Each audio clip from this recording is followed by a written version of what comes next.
Hello everyone, welcome to the very first episode of the 2025 iteration of GodzillaThon.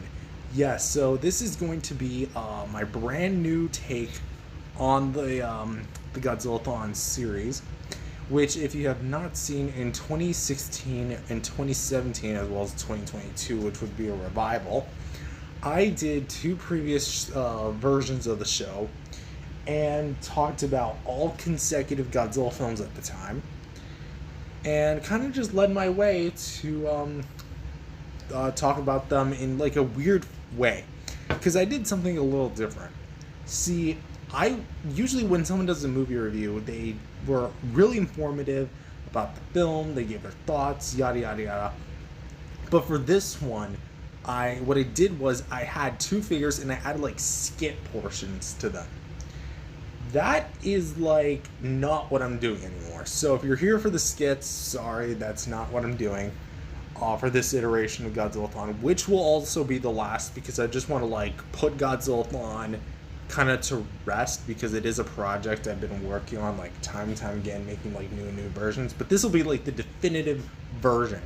So Godzilla 1954. What better way to start it, right? It'd be weird if we went in reverse order. Could you imagine that? Anyway, so this is the original Godzilla film. No verses before this. There was no there was no X, Godzilla, this, Godzilla, that. It was Gojira, or Godzilla. Just to pronounce it better as Gojira. So this was basically Japan's response to the atomic bombs that were dropped on Hiroshima in 1945. More specifically, this was made during a time where they were still, in a lot of ways, recovering from the bombs and from the wars, because this was like 9 years after it released. Sorry, 9 years after then it released, because like for them it was still a very recent event. So even at the time, like things like materials and funding were very limited, so Toho definitely poured a lot of like heart and soul into this film in particular. But it's not just Toho, it's also like the cast and crew who did this, like Ishiro Honda, the director. I'm trying to think here, like Akira Fukube as well. And of course, Nakajima himself, who wore the Godzilla costume, sadly passed a few years ago. I remember making a few videos on that, but I think they're taken down anyway, but whatever. Back to this. So this film was designed to be like really showing the metaphor and the allegory for the atomic bomb. And it shows.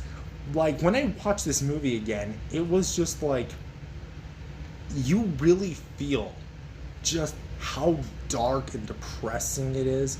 It's not an action adventure comedy.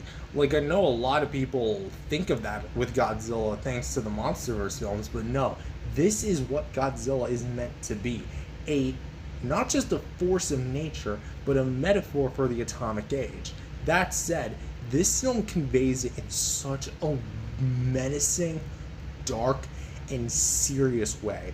It's so gritty, it's so grounded, and it's so frightening, really. Like, Godzilla himself, he lumbers, he roars, he destroys, he does all this stuff that you're just like, no, don't do, and he does it anyway. While it might seem awesome to see Godzilla on the big screen, this is a Godzilla you don't want to see. Just like straight up, absolute. The main thing I also want to talk about is Serizawa himself.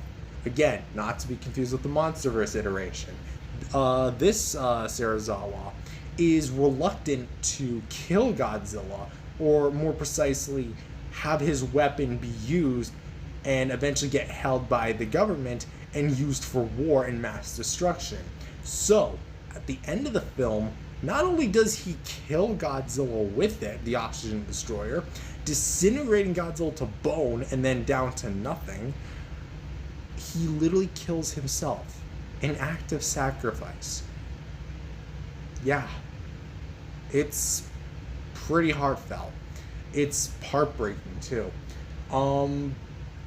Also, just like, it's so sweet to actually see Godzilla meet his demise. I know that sounds really weird, but it's true. Like, finally this is over. They can finally rebuild what's been taken, but of course acknowledging what's been permanently destroyed and lost forever. Of course, that being the people that he killed along the way.